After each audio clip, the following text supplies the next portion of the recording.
Yeah. Oops, sorry. Can you hear us, Yara? Oh, we can't hear you. Maybe it's muted or she's frozen.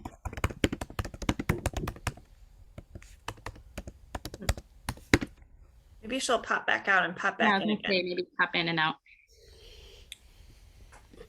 Yeah. Hi, I can hear you. Yay. Okay. How's it going? Welcome. Hey, thank you all for being here. Wow, there's a lot of you. I'm Ivana. We're so happy that you're here, and there's Kelly and all of our other friends. They're all here we have lots of questions for you, but welcome first. How's it going? I'm well. It's nice to, put faces to the names. Yeah, same with you. Well, I mean, we just wanted to welcome you, and then we can start. Do we just want to start with one of our first, intros? Sure. Yeah, I'm Kelly. I'm co-hosting with Ivana. Thank you again for being here. And I speak for everyone that we were just so moved by this beautiful, stunning book that you've written. And we just are so thrilled to hear your perspective and inspiration behind the story. I sent out a message to the group and had them, submit some questions. And so many people had asked, what was her inspiration behind the story? And we would love if you could just share a little bit about kind of your heart and just how this book was born and came to be. Of course. Well, first, it's lovely to finally meet you, Kelly. Thank you for everything you've been doing on Instagram and Ivana. I mean, all of you. It's been wonderful seeing everybody's reaction to this book. I mean, when I don't know if any of you have ever written, but really, my life is very much in my bunny slippers on my sofa. Very not this, and just to see the response, to find out that there are people all over the world like reading something I wrote is just overwhelming and wonderful, and I'm very grateful. And to stop rambling and actually answer your question. The inspiration for the story. So this is going to be a long answer. I'll try to make it short. There are three versions of this book. I wrote this book 3 times. The first time it was not a novel, it was not a work of fiction. And that's where the inspiration for the story comes from. It was my diary. This was initially the story of something that happened to me and my husband in 2019 because of a very different executive order, where I'm not Syrian, neither is my husband, and we were not affected by the travel ban, but there was another executive order that was issued, and us being both immigrants in the United States, he was out of the country when the order came into effect, and he was supposed to be renewing his visa. He had left the country with a carry-on suitcase because he was only supposed to be gone for 3 or 4 days, and he called me from Beirut saying he could not come back. And I won't bore you with the details, but I had twin babies they were born prematurely. They were in the NICU, and our lives pretty much fell apart, and we lost everything. And the first version of this book was not the book that you've read. It was a very sad and hurt and lost and angry book, and it went on for pages of crying and why, and it was not a good book. And we spent a year outside the United States. We lost everything: our apartment, our money, our jobs, everything. And we were really in limbo. We didn't know whether we would get our visas back and whether we would get our lives in the United States back. So we spent 1 year waiting. And in that year, I wrote the book a second time. And this time I turned it into fiction. And it was still very angry. It was still very sad. It was very hurt. I couldn't understand. And then things worked out, and we were among the lucky ones. That our story ended up well. We're okay. My kids are fine. We're back in the United States. We got different jobs. We're fine. We're happy. We're okay. But so many people aren't. And I was rereading the book, the second book, and it was not the story I wanted to tell. It was a story of hate and borders and politics and people being afraid of people and people hating people. And it took some very hard looking at myself and thinking, what is the story that I want to tell? I mean, yes, that's the way the world is, but I'm not that kind of person. I don't want to tell a story of hate. What story do I want to tell? And after a long bout of thinking, I realized I wanted to tell a love story because that's what I stand for. And so I wrote the book a third time.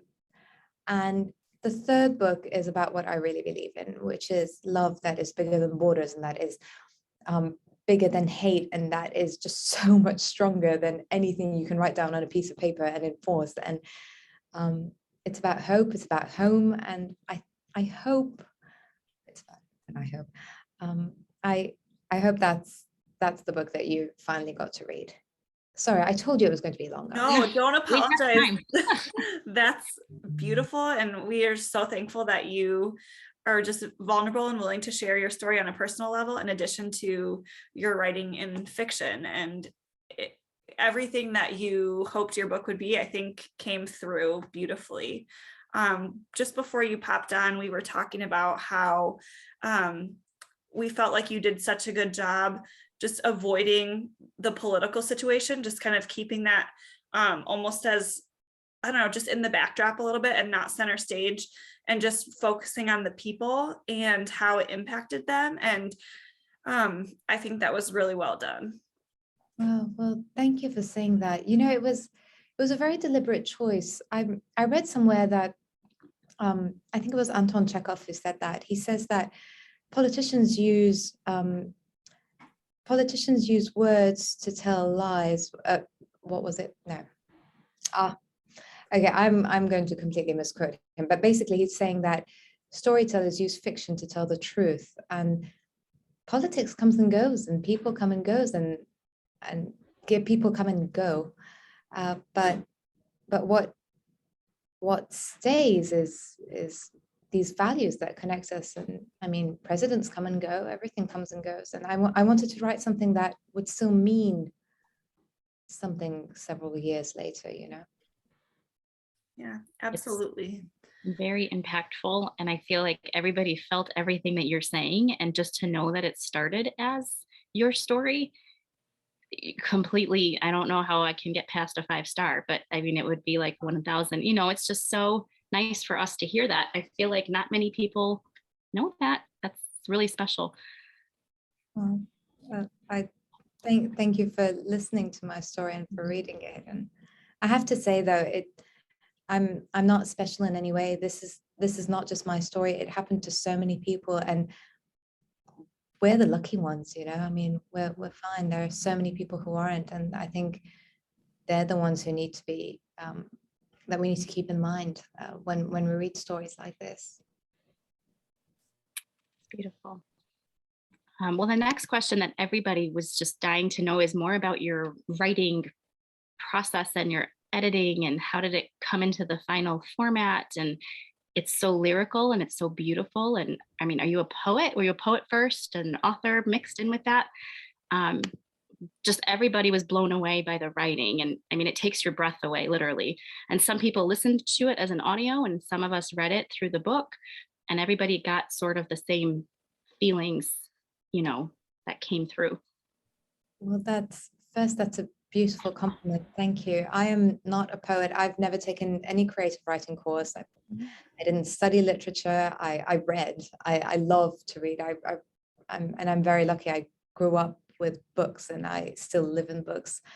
But I never studied any of it. And I think I write the way I think. And I will say one thing about process. I write in, and this might sound really weird, but it is true. I write in complete silence because I need to hear the sentences. And in a way, there is no other word for it, but they need to sing. You know, it has to, like, I need to hear the way the sentence sounds in my head. And so I can't write with music, and I can't write, and I'm not being precious or anything. I need to hear the sentence. So I wish I had some really sophisticated answer for you about how I write, but I write exactly the way the thoughts come in my mind. Wow, that's amazing. Yeah, that's incredible, because I feel like most people, like I thought you were educated in poetry, because that's what it seems like. Yeah, Ashley, did you want to back up to that? Because your question sort of went with that. Well, I had a question about the ending, because the way I read it, they were kind of happy and together in a place other than the US, and that was how the ending happened. And I think, obviously, I think everyone that reads the book wants to see these two together, because we've seen them suffer and we've seen them love and we've seen them kind of strive to be together. But why wouldn't this reunion take place in the US? Like was that simply too unrealistic with the current politics, or the current reality? Well, thank you for the question. And you're not the first to ask it. I think you know who the first person was to ask it. The first 40 publishers who rejected this book. and my agent. And I have two writing mentors who are these authors I just worship, and they have been such wonderful people in my life. And both of them, and the agent and all the publishers, rejected the book and said, this ending is just no. Like it had no. And I'll tell you why they didn't end up in the US, and why actually they don't end up anywhere, really. If you read the ending carefully, there's a part where she says, let's go to Paris, let's pitch a tent somewhere and let's sit on the sidewalk. I don't know what they decide, and I genuinely cannot tell you where they go, and there's a reason for that. And the reason is, the whole point of the book is that home is not a place, and happiness is not the US or the money or the house or the apartment or the job or anything. The point is, when you're clear that my home is the people I love and is the life that I want to lead, it really doesn't matter where you are. And that's what I wanted to say. It has to be ambiguous, because, hey, maybe they do return to the US, and then maybe the next administration has another law and they have to leave again, or maybe they don't, or maybe they go to Jordan, or maybe they return to Syria in the middle of the war. And some people do. That's the point, that you don't choose where your life goes, and you don't choose your circumstances. But what you do choose is your happiness and your freedom wherever you are. And it is my personal experience that I could literally be sitting flat broke in an airport with no visa, holding the hand of the man I am madly in love with, and think, I'm okay. And that's what I wanted to convey with the ending. And I'm very sorry it's disappointing. Yeah, that's the most beautiful answer you could have given to that question. That's amazing. Well, I'm glad you feel that way. I will tell you, many people did not. Yeah, and Rebecca makes a good point. She said she thinks the professor tried to tell Sama that in the book. He was sort of like a guardian angel almost in her ear. Yeah, he really is. I love that character. I love that man. He's that there are so many people in that character that I know, so many real people, and he knows exactly what she's going through, except, I mean, his circumstances were different. He came to America and at a different time. But you know, when your parents or somebody much older tells you something and says you'll understand when you're older, he's trying to tell her that, and he gets it, and he does try to.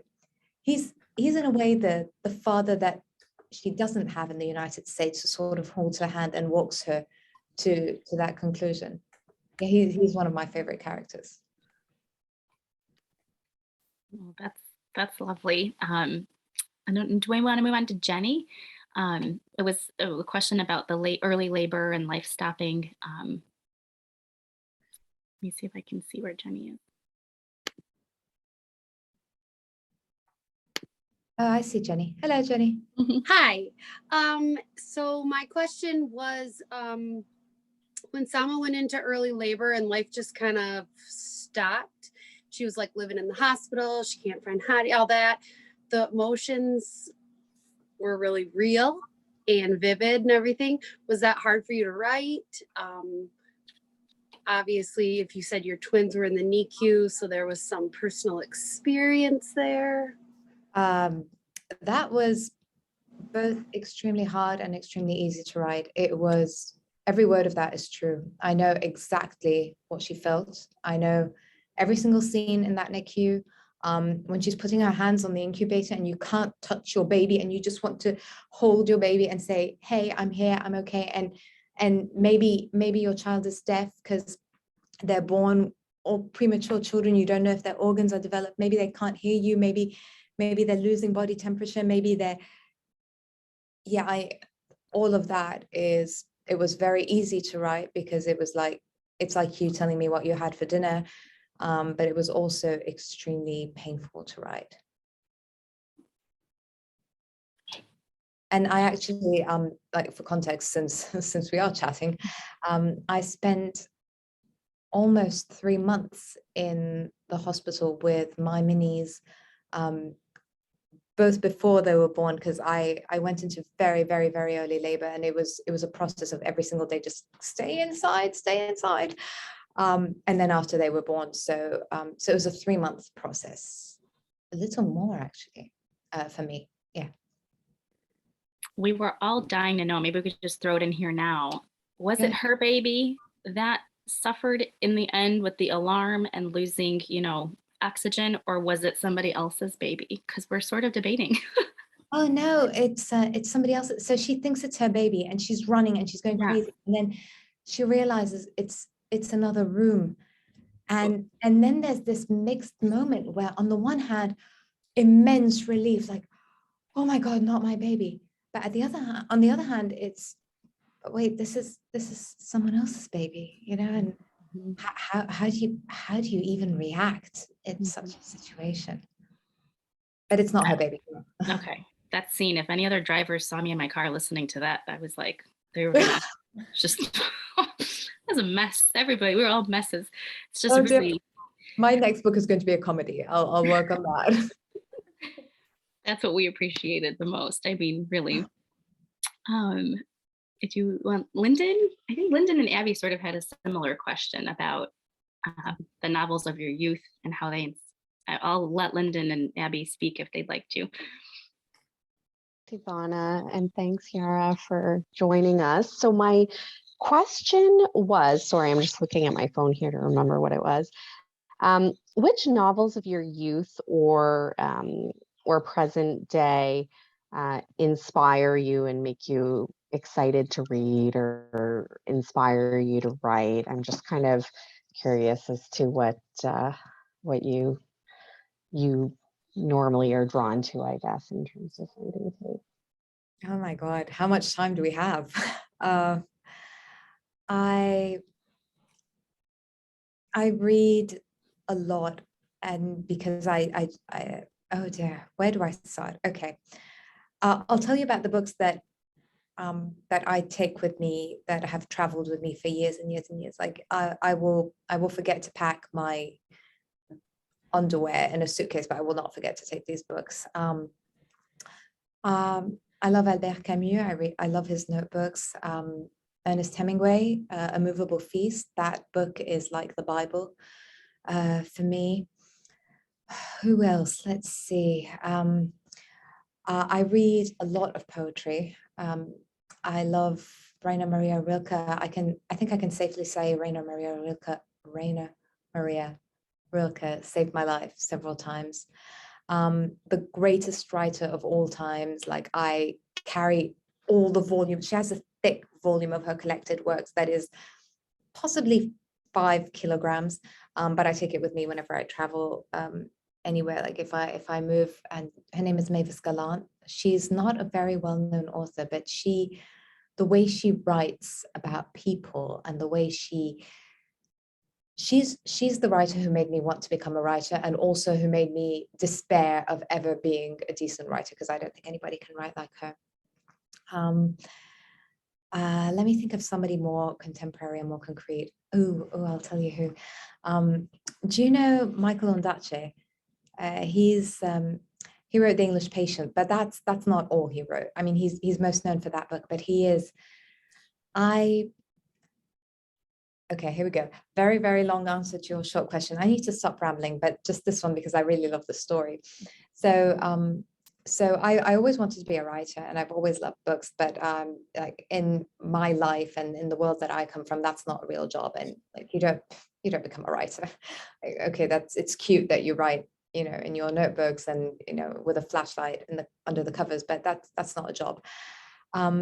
So I went a completely different route, and I studied politics and security studies and counterterrorism, and I got a PhD, blah, blah, blah. But then one night in Georgetown University, Michael Ondaatje came and gave a reading. And he read some of his poems. He didn't read any of his books, and he read this poem called The Cinnamon Peeler's Wife. And he was 60 something at the time, okay? But I would have followed that man to the end of the world. He made me think, what am I doing with my life? I want to be a writer. Like if someone can write words like that and make me fall in love and want to cry in an instant, like, wow, but that's the job that I want. So I don't know if that helps. I love many authors. Contemporary, Kathleen Rooney, she's young. She's not dead or German or, you know, sorry, German, I meant Rainer Maria Rilke. I'm not anti-German in any way. But she's a young American author I really like, and I wait for her books to come out all the time. So. Well, and Abby noticed that how much she loved that you started your book by a quote with the quote from Ondaatje. Yes. Is that where your title came from? Is that how? It is. He was writing about Mavis Gallant, who is my idol of authors. He actually says that he never writes his novel. He never reads her while he's writing his novels because it's too intimidating. That's how brilliant she is. And so he was writing about her, and he was talking about how she describes humans and how she describes people who are exiled and refugees. And when I was reading that, I was very much with no country and no idea, you know, where we're going to sleep next month.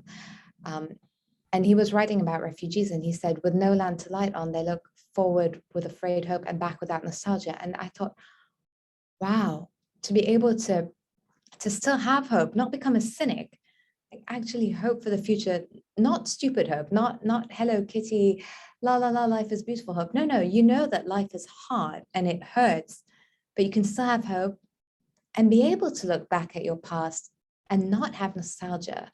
That's freedom. And I thought, wow, that's the title. I have to take the title.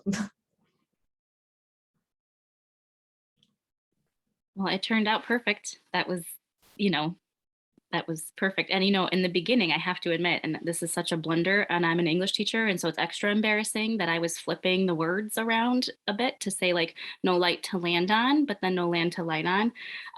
But I can see how both make perfect sense. I mean, yeah, I feel like you can write a whole paper about the title. Yeah. Again, amazing, Ivana. So another debate with the publishers, they were like, no, you can't use that title. Like, people are going to be saying no light to land on, the la la la la. How do you expect people to remember the title of that book? That was another debate. Funny. Oh my gosh, that's funny. Yeah, Abby, go ahead. Did you want to add on to that? First, I would like to thank you for your novel because I loved it. I love the way you started with Michael Ondaatje. I read the English Patient. I loved it.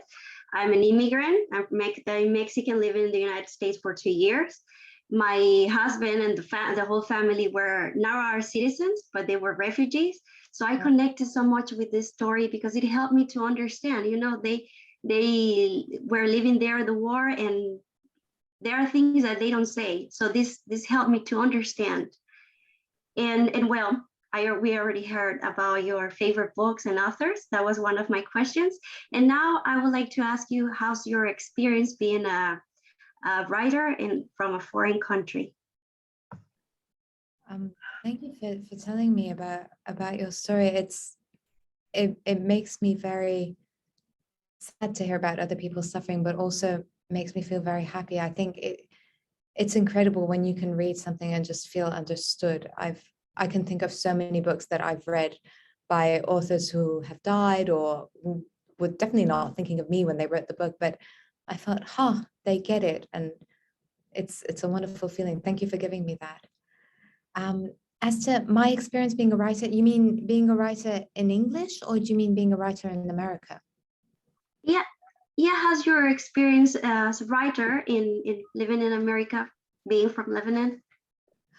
Well, I've lived in many different countries. So I think I've always been a foreigner in a way. I grew up in Glasgow for a while, and I returned to Lebanon when I was 8 years old. And I've lived in France for a very long period of my life, and several parts of the US. So I think I've always been a bit of an outsider, a bit of a foreigner, and writing helps.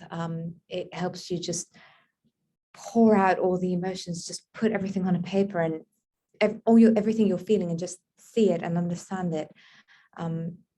Writing helps. Books are friends, and you can take them everywhere. As to writing in English, I read in English and French, but I write in English. I was born in Lebanon, but my Arabic is so terrible that I think no one would ever want me to write in Arabic. So I just write in the language that I'm comfortable with, and it's always come easily to me in English, if that answers your question. Thank you for sharing that. That's fascinating, just to hear about all of your travels and how that has influenced your life and your writing. We are all so curious to hear Jenny's next question. This is something that we talked about in our book discussion with reference to the birds. So go ahead, Jenny. So I had a question. The bird migration tie-in, was that like something you studied? Was that more of like a hobby? Yeah, you tied it in so well, like comparing it with being an immigrant and everything. And yeah, I kind of just wondered where you got the idea. I did not study it. No, I read a lot, but it was just for pleasure. It was just for pure pleasure. I've always loved birds because I think they're so small and fragile, and yet well, first, I've always wanted to fly. I think, you know how every child wants superpowers. I always wanted to fly. I didn't want the superpowers. I don't want the magic wand. I just, can you imagine flying? Like, wow. So that was always at the back of my mind. And I always thought if I could ever be reincarnated as any animal, it would be a bird. And I don't want to be a big bird, just something light that can go anywhere and just see the world. And oh, wow. Bringing the bird parts into the book started with something I read by an author called W.H. Hudson, whom I think I quote in the book. And he was an ornithologist and also a traveler and adventurer. And I've always admired such people, wow, these people who just, they go and they travel and they write and they see the world, and what a life. He traveled all around South America, and he was observing the migration of birds, and he noticed something that was later proven to be scientifically accurate, but at the time it was in the 1800s, I think. He noticed that, and I think I'm quoting, birds feel something akin to pain, to fear, to something like pain, almost like fear, just before they're taking off, and nothing alleviates that pain but the flapping of wings. And it made me think of that. I don't know if you've ever had that sickness in your chest or in your stomach the night before you're leaving home, even if you're not traveling to a different country, even if it's just you're going to summer camp, or when you're leaving everything you know and everything that's safe, or even as a child, you know, if you're off to camp or a sleepover, or you're going to school, and it's the unknown, and there's that fear. And once you're gone, you're gone. That's it. Like you've taken off. You're on your adventure. But there is that moment just before, and to find out that birds feel it too,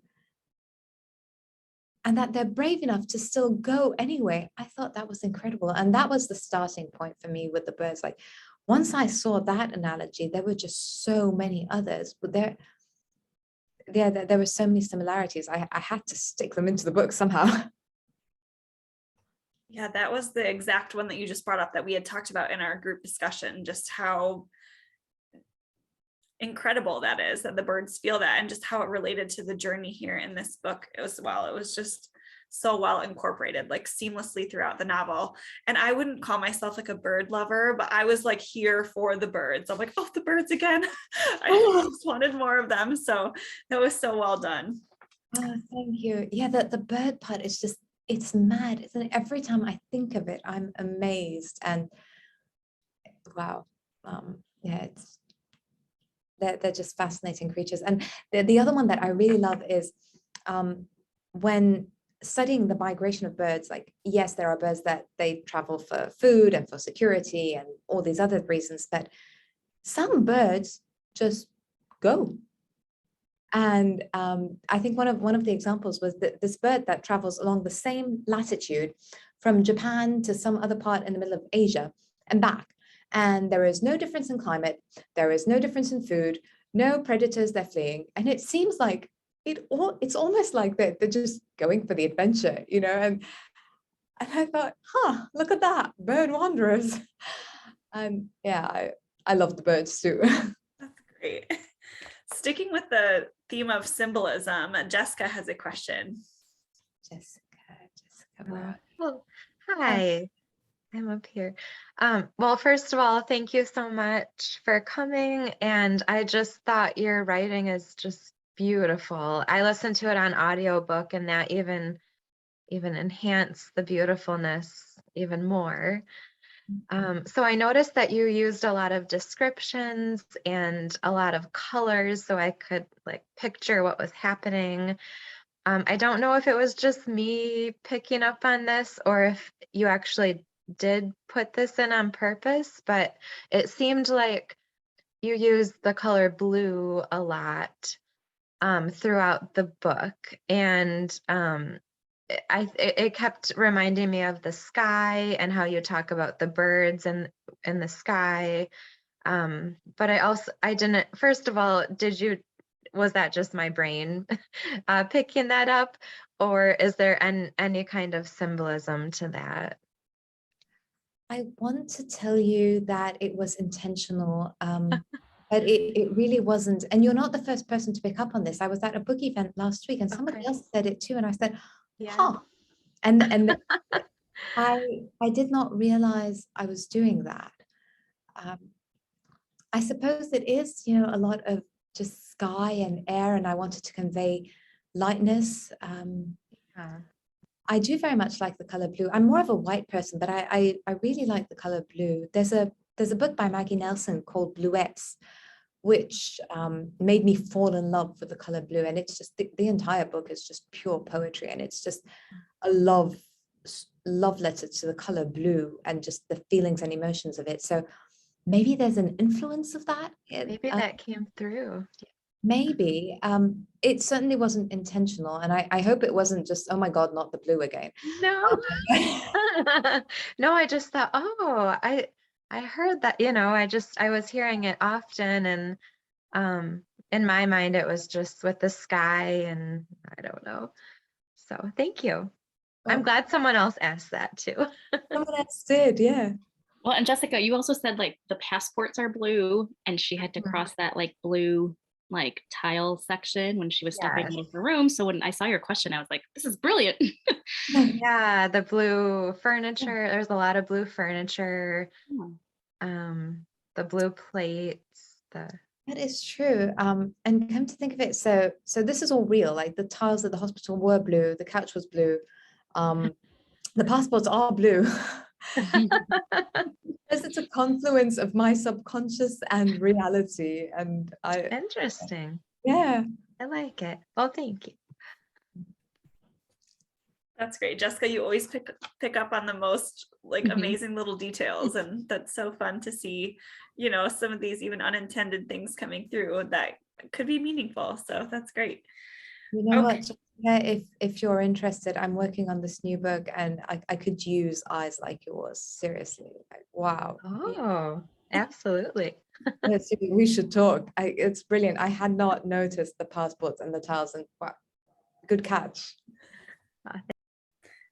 All right, shifting gears. You spoke a little bit about your NICU experience early on, and Amy is a fellow NICU mama and had a question for you as well. Hi, Yara. I have to tell you before I ask my question, I got your book on Saturday, the 31st of December, and it ended up being my very first read of the year on the 1st. And it was totally it was my first 5-star of the year. And I won't be surprised if it doesn't end up being my favorite book of the year, because I was just really moved by it. But like Kelly said, I'm a fellow NICU mom. And some of this question may be a little bit moot now that you've given us your experience, but it was like impactful to read what you were saying while Sama was in the NICU, but it took me back and gave me a little bit of that panic. I really vividly understood her feeling in the NICU. You did the NICU experience so much justice, because explaining how, I remember there's one part where you explained how she was supposed to be going to meet her baby for the first time, and she was like panicked about it. And it was that panic because once she put eyes on him, he was real and she knew she would love him, and yet there was that fear of losing him. So anyway, I wanted to say that I know all of those feelings so deeply, and you wrote them in such a beautiful way, but it was so realistic. So my question was, if you thought it was that all, did you always know Sama was going to have to take that journey at the same time that she was dealing with, this political situation? Which now I know it's your story, so I guess maybe yes. But the side part to that question was also, how would her story have been different had she not been dealing with a traumatic birth and a NICU experience? What would it, I imagine it would have been a totally different, the perspective would have shifted greatly for her character had she not had that. That is a brilliantly insightful question. First, I hope your baby's okay. Yeah, I was in the car on the way home, bringing him home from basketball. Now he's almost as tall as I am now, so yes, he's wonderful. Oh gosh! From a 3-pound baby to almost bigger than me. So yes, thank you for that. That is wonderful to hear. I'm so happy. I love your question, and I thought of all the different possibilities for Sama. I wish I could tell you intellectually, as a sophisticated author contemplating plot. I thought of her options when I was thinking of mine, and the reason was, when I was here in the United States with twins who were premature, and I had to decide whether I was going to pack up and leave everything safe to go to a country where the electricity is erratic at best. The political situation is crap. We have no money, no job, no running water, no drinkable water. You have to filter it or buy it. And my children are immunocompromised. And is this the life that I want for them? And there were scenarios in which there's a point where Sama just calls Hadi and says, you know what? I love you, but I have to live, or I want a different life for my children.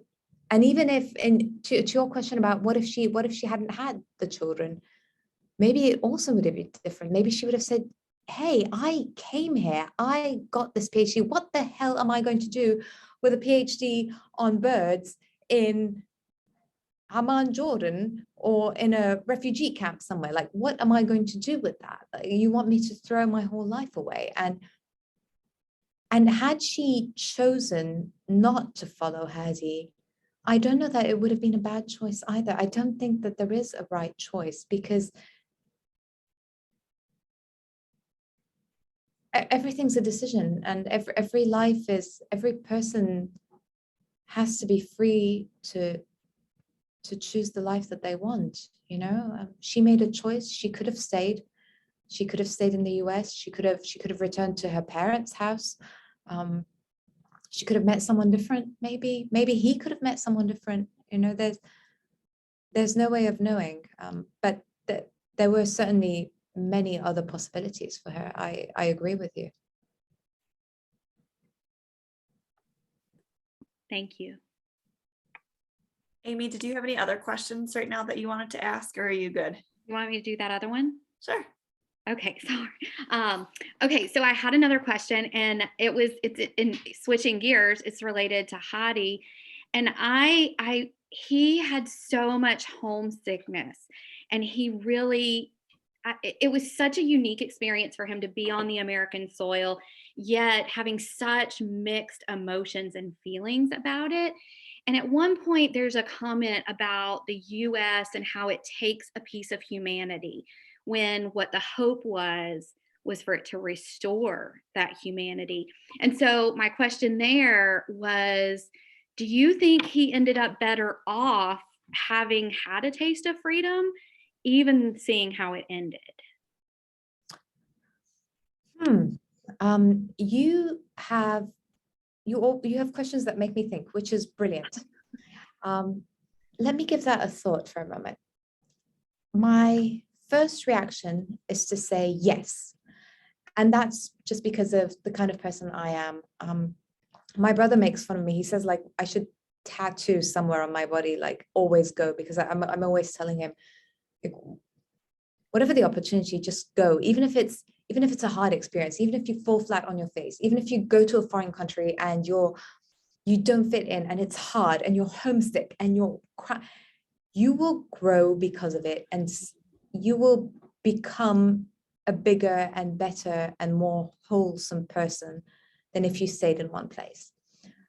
My initial reaction is, yes, he's so much better off having gone.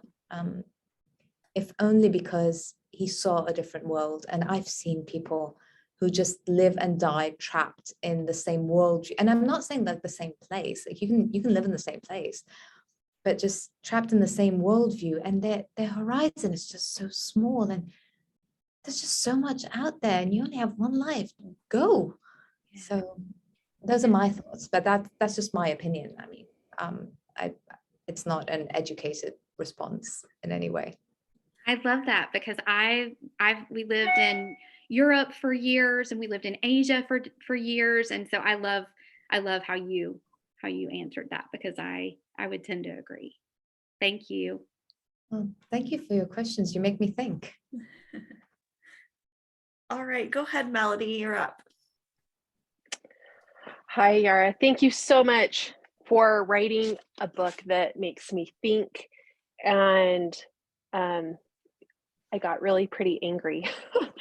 And part of it was, my question is, and this is a little bit of reality, when those executive orders have come through and blocked certain people's of re-entering, like in this book situation, I was upset that he had signed a paper that he was essentially forced to sign, so that would not allow him to come back. So my question is, how workaroundable is that in truth, like in a real circumstance?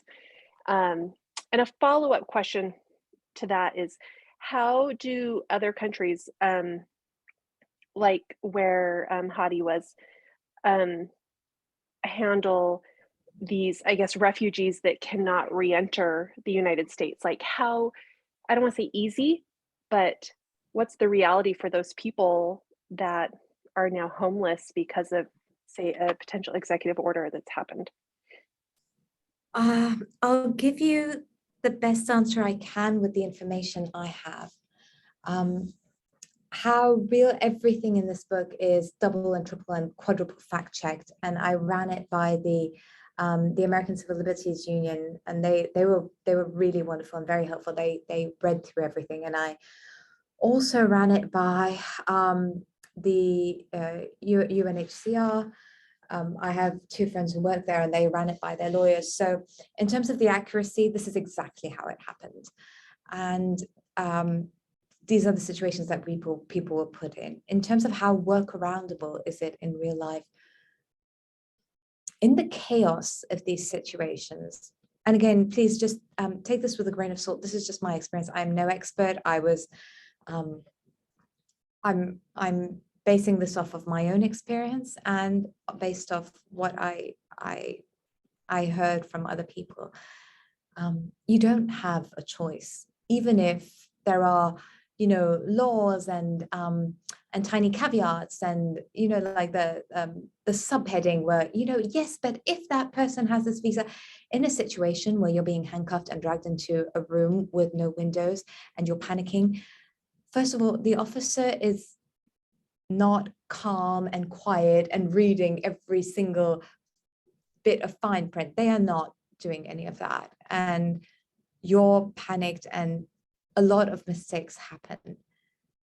And people do get deported. As to how this is dealt with, because I think that was the second part of your question, it is dealt with very poorly, is my diplomatically correct answer. And the reason is, there is a country called the United States, okay? And then let's say there's this other country called Yara Land. And Yara Land has their laws and the United States has the laws. And each country is free to have their own laws. You are free to say who you want in your country and who you don't want in your country. That is your prerogative, and some countries have better immigration laws and some countries don't, and some like you will never become a Japanese citizen. You could go and live in Japan all your life. You will probably not get a Japanese passport. And that's just the way they've decided to govern their country. And so the United States is free to have its own laws. The problem is, unless two countries have a treaty regarding extradition or regarding the mutual treatment of their citizens, such as, for example, the United Kingdom and the United States, or the Schengen countries, like the European countries, with one another, it really is like the wild, wild west. It's quite literally, I'll throw you out of my house and good luck to you. And what happened in the case of the executive orders was the order stated that you get put back on a plane in the reverse direction of wherever you came from. So actually, Hadi is a Syrian national, but he does not get deported back to Syria. Because the United States does not care about sending him back to his country. The United States just says, you're not my problem. I don't want you here. So goodbye. And he actually gets put back on a plane at his own expense to wherever he came from. So if he had been coming from, I don't know, Vienna, he would have been put on a plane to Vienna, and he would have had to deal with the immigration laws of Austria when he landed in Vienna. And there's no, he would literally have landed and arrived with his passport, and they would have said, well, where's your visa? And he said, well, I don't have one.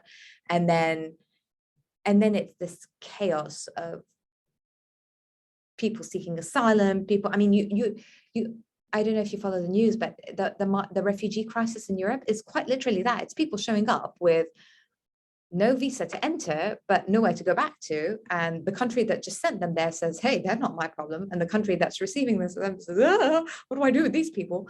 And there is no, like, yes, we have the United Nations, but the United Nations is not a country or an authority that can tell countries what to do. So it is a very big problem. That is the extent of what I know. And I don't see a solution or a workaround, as you say, to it.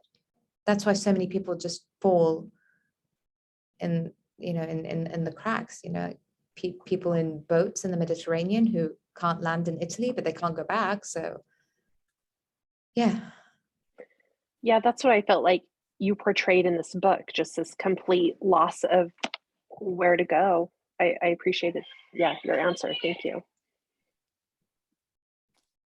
Yeah, I think that's a really insightful answer. And like it was alluded to in the book, just within the 24-hour news cycle, how easy it is for something to get lost in the midst of the shuffle and just the chaos of the news, and have it be kind of a blip on our radar, but something that deeply impacts people and their lives and uproots them. So thanks for bringing your knowledge to that. And I loved the research component that you had mentioned, just about running it by the different organizations to make sure it was as accurate as it could be.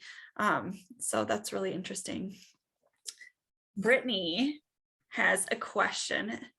Go ahead, Brittany. A little bit of a question, but also a comment. So I totally, when we were asking you if you're a poet, even though you said you aren't, I think you totally are, because I feel like this book was in part a work of poetry. I have like dog-eared so many pages, and this is actually my second book club discussion about this book. I had Really? another book club at a retreat on Saturday that also brought like a lot of people from different places together that talked about this book. So it's kind of fascinating to have two different discussions. But one of the things that we talked about on Saturday, that I kind of came back to in parts of this discussion was, when the name is given for Nassim, and the importance of his name and what that means to Sama and Hadi, and then where you sort of talk about him having origins and not roots, taking that to mean that, you know, he is from somewhere, but he can also be, you know, a citizen of lots of places and go and see and do. So I was going to ask you about like names, if that's kind of like with your own children, or if you're named after someone, if names are something that kind of connects, or if it's just kind of that just was a part of that part of the story, if that makes sense. I think names, they mean a lot for me. Where I come from, your first name and your family name will pigeonhole you immediately. If you're in Lebanon and you have my family name, people know what your religion is, what your socioeconomic status is. If you're in America and you're unfortunate enough to be called Muhammad, and you're a man, people have biases, and that's, I mean, Shakespeare said it, what is in a name? Everything is in a name. Names, it's the first thing that you're given, and it defines you in a way. Obviously, yes, you can choose your own name, and you can choose who you are, but this is your starting point.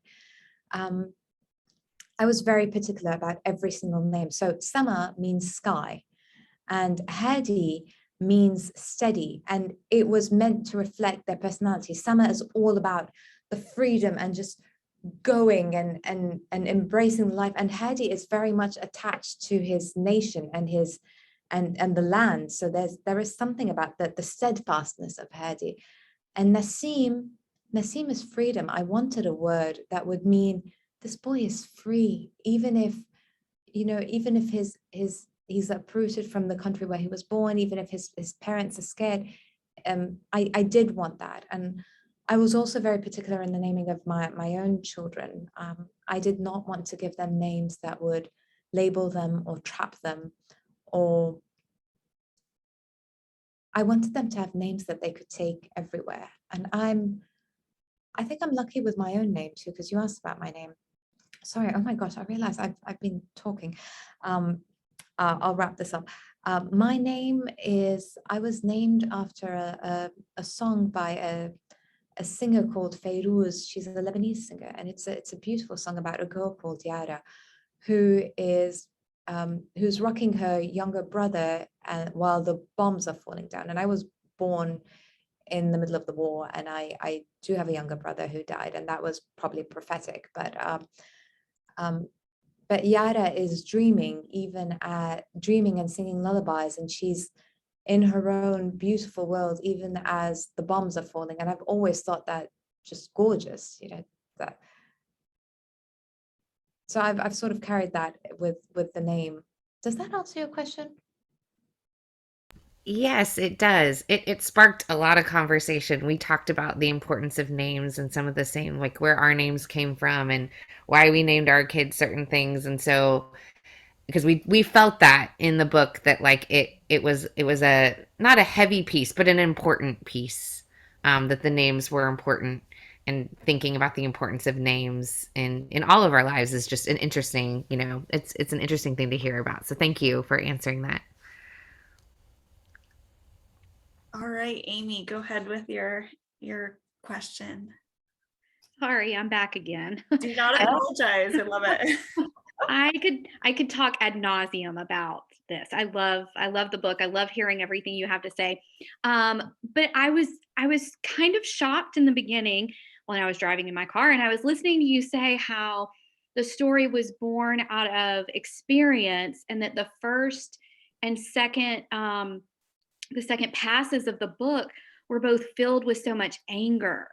Because that you do not come across as a person who has that in you to be. I mean, we all have anger, but you seem like such this just I don't know, soft spoken and hopeful kind of person. And so it just doesn't come across. The more I've sat here and listened to you, the less I see that anger resonating through. And obviously you found a way to write this book that is hopeful and heartbreaking and beautiful, and you've removed that anger component, because I never felt like Sama was seething as she was telling her story. So I guess my question is, how did you overcome that? And because we look now and there's none of that's left. So where did that go? Where did that anger go, I guess? Because you're back in the US, right? I am back in the US. Right. Yeah. So you're not only overcome the anger, but you're back here where the crisis started. So well, I'm not an angry person in general. You're absolutely right. I don't get angry. I think the right word was very hurt. I tend to I'm the person who will storm out of the room and burst into tears in the bathroom, and remember like the perfect comeback 3 days later. I'm not very good at, if you put me in a fight, you will win. So I suppose maybe the right word was a lot of hurt. But yes, anger, a more, sobbing, this is so unfair anger. And I think where it went was with the realization that it is such a heavy feeling. If you walk around carrying all that anger, it is exhausting. And it makes you such an unhappy person. And the moment that just, I mentioned Albert Camus a lot. I think he's just like his philosophy is mind-blowing. When he says like the world doesn't care, I can sit and cry and be angry, and the only thing that it will change, it will not change the politics, it will not change the words on the executive order. The only thing it will change is that it will ruin my life. And I only have one life to live, So I wake up this morning and I have a choice. I can sit down and cry and think, this is so unfair. This is horrible. Why me? Why my family? Or I can choose, and I do think that it's a choice. I can choose to get up and to quote the blue, look at the sky and say, oh my gosh, it is so gorgeously blue. And look, I'm alive. And I decide how I want to live and the kind of person I want to be. It is just so heavy being angry and sad all the time. And once you let it go, it is just, wow. So yeah, I think it was just, I grew tired of being angry. thank you. I think we can all relate to that. That's for sure. Yes. Well, Yara, we want to wrap this up and be respectful of your time. I think we're all just enamored and in awe of just your words and this story. But if you're able to share, somebody just asked, you read my mind, Rebecca. If you're able to share anything about what you're working on next, and you might not be able to, we understand that too, but is there something else in the works for you?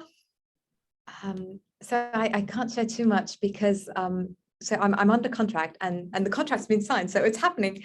But I think I'm writing the book of my dreams. I'm writing that book that you've been carrying in your heart your entire life, and it's just, I am so in love with this book, and I'm in the throes of writing it, and I need to submit a manuscript by the end of the year, which I have no idea how I'm going to do, but it is, I can say it's set in Paris, which is where my heart is, which is where home is for me. And yeah, there's a lot of Paris in it.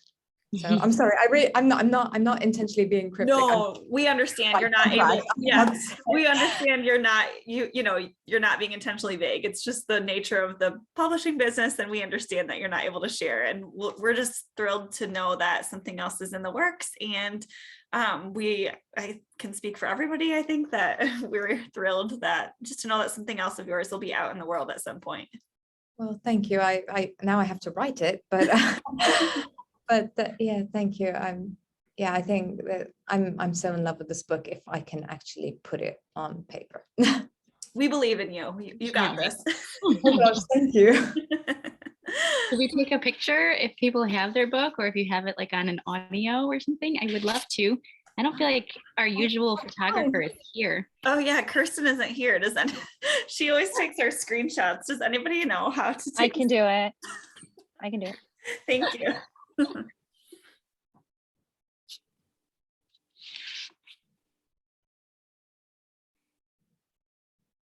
You just tell us when you're ready so that we smile.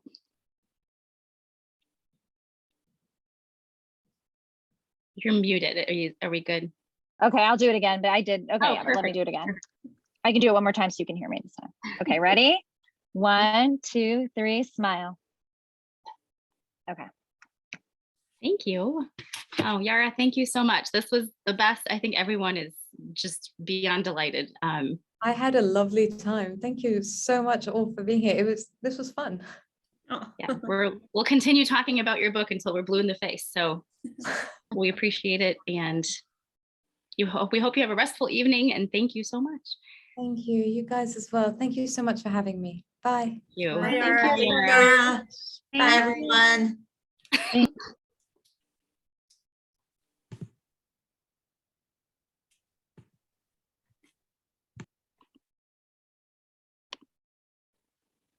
Thank you. Bye-bye. Bye, Abby. Thanks Bye, for Abby. joining. Thanks, ladies. That was great. You always do Oh, a so great fun. job putting that together. Oh, thank you for joining in and for your questions. I loved it. So fun.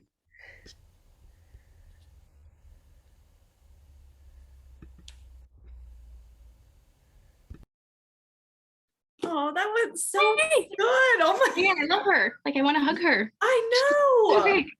She Like, I was, definitely got teary-eyed a couple times. I was like, I oh my know. God. I feel like everything that came out of her mouth, I feel like could have been like a quote on a fridge magnet. Yes, Like, yes. pick any Like, random even- sentence that she said, and like it could be like on a frame in Yeah. somebody's house. Like- It's incredible. Beautiful all around. Like, yeah. Oh my gosh. So good. Yeah. Wow. Yay. That was Oh, so fun. Well, I would have never known that you feel like crap. I'm so sorry. I feel like I keep touching my cheeks. I feel like I'm like burning up, but it's also, I have like a couple layers on. So I hope that that's it, because I didn't burn up during the day. So why would I be burning up right now? Right. Are you taking tomorrow off? I don't know. I wasn't planning on it, but now I'm wondering. It's always something. Oh gosh, you guys have had a rough go with this the is sickness. I'm ridiculous. sorry. Yeah. Well, literally, I never would have known. You look just Well, good. chipper Good. and Just chipper and nice. keep like, I want to go take my temperature, but I'm going to take off my coat and my stuff first. So maybe it's not Oh. me. Maybe Well, it's I just- hope you can go to bed and get some Thank good rest you. tonight. Thank you. This was so fun. And thank you for organizing this and getting it set up. This Oh was my so gosh, great. yes. I'll be sure to send her a thank you too. That was so fun. Yay. Yes, I love that. Aw, well, have a good rest of your night, and we'll chat You later, too, Ivana. friend. Okay. All right. Bye. Bye.